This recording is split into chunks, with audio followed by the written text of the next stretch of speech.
Hello students, आज आपकी मैं स्टार्ट कर रही हूँ एक्सरसाइज 9.1। इसमें ज़्यादा कुछ नहीं है, बहुत इजी है, लिमिट से ज़्यादा वाला इजी। अब देखो, अब इसमें हमसे बोला है, पहले मैं आपको एक चीज़ समझा देती हूँ। सपोज दैट आपसे बोला कि आपको कोई सारणी लिखनी है, उसके लगातार 5 क्रम लिखने हैं। लगातार क्या लिखने हैं? 5 क्रम लिखने हैं। तो हम कैसे लिख सकते हैं? अगर हमें A1 is equal to X दे रखा है तो A2 क्या निकालेंगे? हम निकालेंगे AX प्लस, मतलब उसमें कंडीशन दी होती है कैसे कि A N is equal to A N plus one plus X, ऐसे कुछ दे रखा हुआ, कुछ ना कुछ आपको टर्म दे रखा हुआ जिसकी मदद से आप आराम से उसे निकाल सकते हैं। देखिए, जैसे इस वाले एग्जाम्पल में आपको दे रखा है A N is equal to A N minus one plus two. इस तरीके से आपको दिया हुआ है। जैसे जैसे क्वेश्चन आएंगे मैं आपको समझाती जाऊंगी। तो आपकी एक्सरसाइज 9.1 स्टार्ट करते हैं। ठीक है, फर्स्ट क्वेश्चन क्या कह रहा है आपको? क्या कह रहा है इसमें? प्रथम प्रत्येक के 5 पद, 5 पहले पद निकालने हैं। क्या निकालने हैं? पहले 5 पद निकाले हैं। तो जिनका एन वाला टर्म दिया हुआ है, तो ए एन बराबर क्या दिया हुआ है का एन एन प्लस टू। आपको फर्स्ट 5 टर्म निकालने हैं। तो फर्स्ट 5 टर्म आप कभी भी जीरो से स्टार्ट नहीं करोगे। क्यों? क्योंकि जीरो वाला टर्म आप निकालोगे तो जीरो का मल्टीप्लाई करोगे तो जीरो ही आएगा। अगर जब तक वो नहीं बोल रहा है तब तक आप जीरो नहीं लगाएंगे।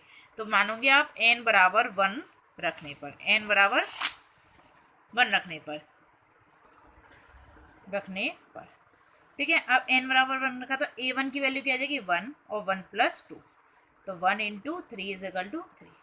अब एन बराबर दो रखेंगे, तो दो रखा है तो ए टू की वैल्यू कितनी आ जाएगी? टू, और टू प्लस टू, यानी कि two into four is equal to eight. N is equal to three रखा तो ए थ्री की वैल्यू कितनी आ जाएगी? थ्री, और थ्री प्लस टू, यानी कि three into five is equal to 15।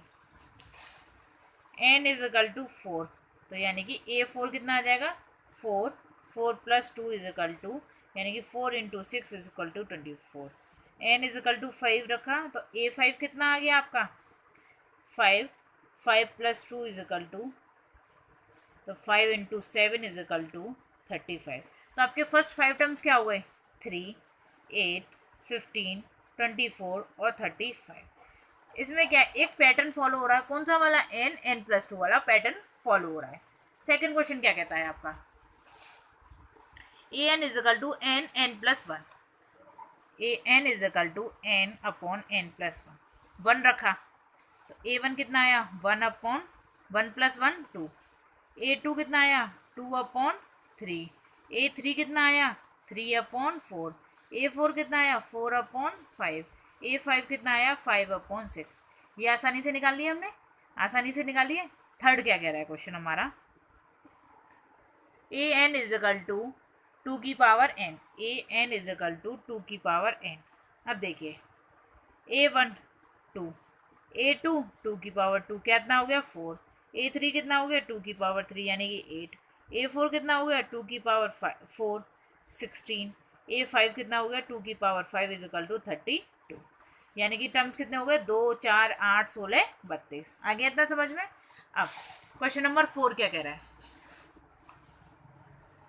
4 कह रहा है आपका a N is equal to two n minus three upon six. Two n minus three upon six. अब यहाँ पर रखेंगे ए वन कितना होगा? Two minus three upon six, यानी कि minus one upon six. A two कितना होगा? Two into two minus three upon six, यानी कि चार में से तीन गया तो one upon six. A three कितना होगा? यानी कि थ्री टू जा six minus three upon six, यानी कि तीन बटे छः, तो तीन दूनी छः, एक बटे दो। ए फोर कितना होगा? चार दूनी आठ माइनस तीन बटे छः, यानी कि पाँच बटे छः। ए फाइव कितना होगा आपका? ए फाइव देखिए, ten minus three upon six, यानी कि सेवन अपॉन सिक्स। कितना होगा? Seven upon six.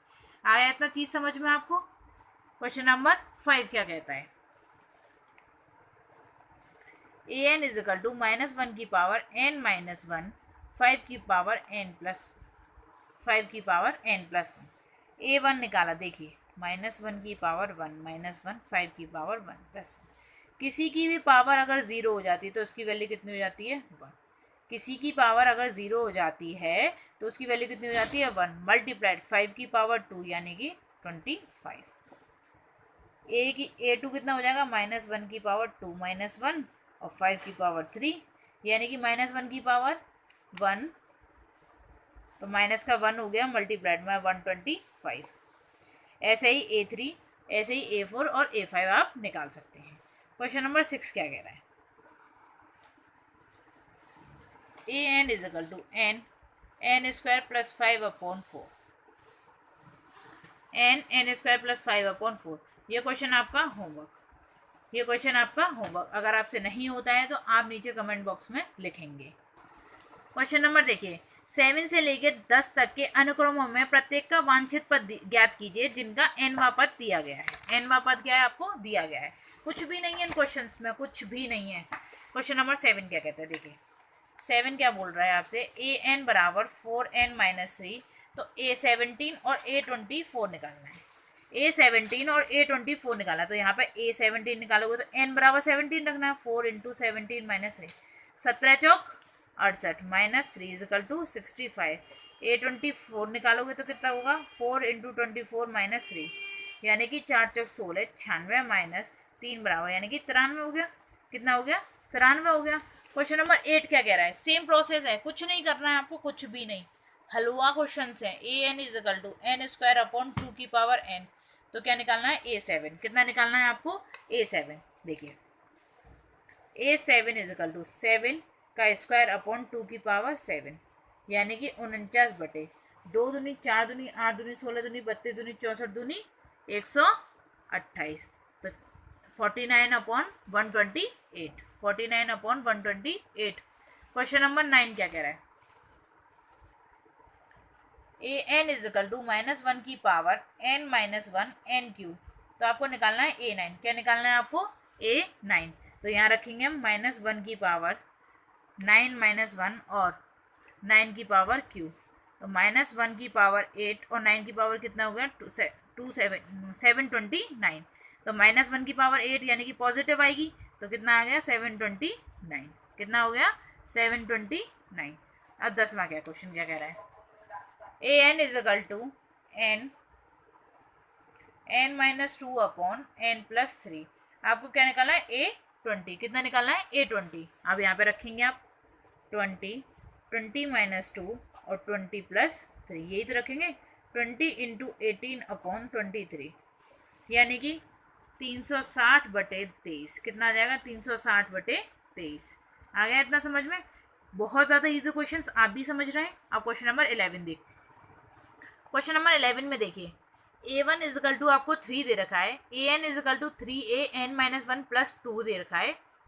आपको निकालना क्या है, प्रथम 5 पद निकालने हैं। ठीक है, अब ये क्वेश्चन आप थोड़ा आराम से समझना, कुछ नहीं है वैसे, लेकिन आपको क्वेश्चन आना चाहिए। क्वेश्चन नंबर 11 में क्या बोल रहा है आपका, A1 equal to 3, an equal to 3an-1 + 2, सभी n इज ग्रेटर देन 1, यानी कि आप n इजिकल टू 1 नहीं रखोगे, क्या नहीं रखोगे, n इजिकल टू 1 नहीं रखोगे, ग्रेटर देन रखना है, यानी कि A2 रखोगे आप। तो A2 की वैल्यू कितनी होगी, आपको यहाँ रखनी पड़ेगी n की वैल्यू, तो 3a1 + 2, यही तो होगी, 2 में से 1 गया तो 1, 3a1। A1 की वैल्यू कितनी है हमारी 9, तो 3 × 3 इजिकल टू 2 इजिकल टू 9 दूनी 9 और 2 11। ये चीज़ समझ में आई। 3a1 A1 की वैल्यू रखी है हमने, A2 की वैल्यू कितनी आई है हमारी 11। अब A3 की वैल्यू निकालेंगे तो क्या आएगी, 3a2 + 2, यही तो होगी, 3a2 + 2, 3 इंटू A2 की वैल्यू कितनी है हमारी 11 + 2, यानी कि 33 + 2 इजिकल टू 35। अब A4 पूछा तो 3a3, अब ये A3 कैसे लिख रही हूँ मैं, 3a4 -1 + 2, यानी कि 3a3 + 2, ये ऐसे ही लिखा है मैंने, A2 और A1 भी, इजिकल टू 3 इंटू A3 की वैल्यू कितनी है 35 + 2, 5 × 15, 3 × 9 = 10, 105 + 2 इजिकल टू 107। ऐसे ही आप A5 निकालेंगे, कितना आएगा बताइए, 3a4 + 2, यानी कि 3 इंटू 107 + 2, 321 + 2 बराबर, यानी कि 323। आपके 5 पद निकले। ऐसे क्वेश्चन नंबर 12, क्वेश्चन नंबर 12 में क्या कह रहा है, a1 इज इक्वल टू -1 और an is equal to an-1 upon n, where जहाँ n is greater than equals to 2। अब देखिए यहाँ इक्वल्स टू लगा रखा है, यानी कि n बराबर हम 2 भी ले सकते हैं और 2 से बड़े भी लेने हैं। तो a2 की वैल्यू निकालेंगे, तो a2 - 1 अपॉन n, यही तो लिखेंगे। तो कितना होगा a1 अपॉन 2, यही तो लिखेंगे, -1 अपॉन 2। a3 लिखेंगे तो a2 अपॉन n, यानी कि 3, a2 अपॉन 3, तो a2 की वैल्यू कितनी है, -1 upon 2 into 3 is equal to -1 upon 6। तो a4 कितना हो जाएगा, a3 अपॉन 4, a3 की वैल्यू कितनी है, -1 अपॉन 6 इंटू 4, यानी कि -1 अपॉन 24। a5 की वैल्यू कितनी हो जाएगी, a4 अपॉन 4, a4 अपॉन 5, क्योंकि यहाँ कितना दे रखा है, n दे रखा है यहाँ पर। a4 कितना है, -1 अपॉन 24 मल्टीप्लाइड बाई 5, 5 चौक 20, 5 दूनी 10 और 2 12, यानी कि -1 अपॉन 120, यानी कि ये पांचों टर्म क्या हो गए आपके लगातार वाले 5 श्रेणी के क्रम हो गए। 13 क्वेश्चन क्या कह रहा है, a1 is equal to a2 बराबर 2, तो यानी कि a1 की वैल्यू भी कितनी है, 2 है, और a2 की वैल्यू भी 2 है। अब आपको ज्ञात करना है an is equal to an-1 जहाँ n इज ग्रेटर देन 2, यानी कि आप n बराबर अब 2 नहीं रख सकते, अब क्या रखेंगे, आप n बराबर 3, क्या रखेंगे, n बराबर 3। तो n बराबर 3 रखेंगे तो a3 is equal to a3 - 1, यानी कि a2 - 1, a2 की वैल्यू कितनी है हमारी 2, 2 - 1 इज इक्वल टू 1। a4 की वैल्यू निकालेंगे तो a3 - 1, a3 की वैल्यू कितनी है हमारी 1 - 1, 0 आ गई। a5 की वैल्यू कितनी आएगी, a4 - 1, तो 0 - 1 तो माइनस का 1। a6 की वैल्यू कितनी होगी, a5 - 1, तो a5 कितना है हमारा -1 -1, यानी कि माइनस का 2। आया इतना चीज समझ में आपको, ये आपके टर्म्स निकल आए। लास्ट क्वेश्चन देखते हैं, क्वेश्चन नंबर 14 क्या बोल रहा है, 1 is equal to a1 is equal to a2, तो आपको दे रखा है an is equal to an-1 और an-2, n is greater then 2, तो सेम ईयर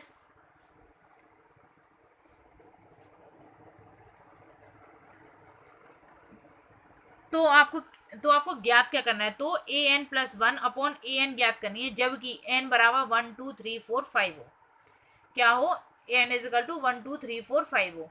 अब देखिए अगर मैं an निकाल लेती हूँ, देखिए पहले मैं a3 की वैल्यू निकालूंगी, a3 की वैल्यू कितनी आएगी, a2 + a1, 3 - 1 2 और 3 - 2 1, a2 की वैल्यू 1 और a2 की वैल्यू भी, a1 की वैल्यू भी 1, तो 2 हो गया। a4 की वैल्यू कितनी होगी, a3 + a2, a3 की वैल्यू कितनी है 2 + 1 इज इक्वल टू 3, और a5 की वैल्यू कितनी है, a5 की वैल्यू कितनी है, a4 + a3, तो a4 की वैल्यू 3 और a3 की वैल्यू 2, यानी कि 5। अब आपसे क्या पूछा उसने, आपसे पूछा है an+1 अपॉन an ज्ञात करना है जब n बराबर 1 2 3 4 5 हो, कितना हो, 1 2 3 4 5 हो। तो देखिए यहाँ a सबसे पहले a1 रखते हैं, n बराबर 1 रखेंगे तो a2 upon a1, a2 upon a1, a2 की वैल्यू कितनी है 1 और a1 की वैल्यू भी 1, तो 1 अपॉन 1, यानी कि n बराबर 1 रखने पर कितना आ रहा है, 1 आ रहा है। अब n बराबर 2 रखेंगे तो n3 अपॉन n2, मतलब a3 अपॉन a2, a3 की वैल्यू कितनी है आपकी 2 और a2 की वैल्यू कितनी है 1, तो 2। n बराबर 3 रखेंगे तो क्या आएगा a4 अपॉन a3, a4 की वैल्यू कितनी है 3 अपॉन, और a3 की वैल्यू कितनी है आपकी 2, तो 3 अपॉन 2, कितना होगा 3 अपॉन 2। ऐसे ही आप 4 रखोगे और ऐसे ही आप 5 रखोगे, ऐसे ही आपकी सारी वैल्यूज निकल आएंगी। आज की वीडियो को हम यहीं समाप्त करते हैं। आपको अगर मेरा पढ़ाना अच्छा लगे तो आप मेरी वीडियो को लाइक करें, चैनल को सब्सक्राइब करें और नीचे कमेंट करना ना भूलें। Thank you so much.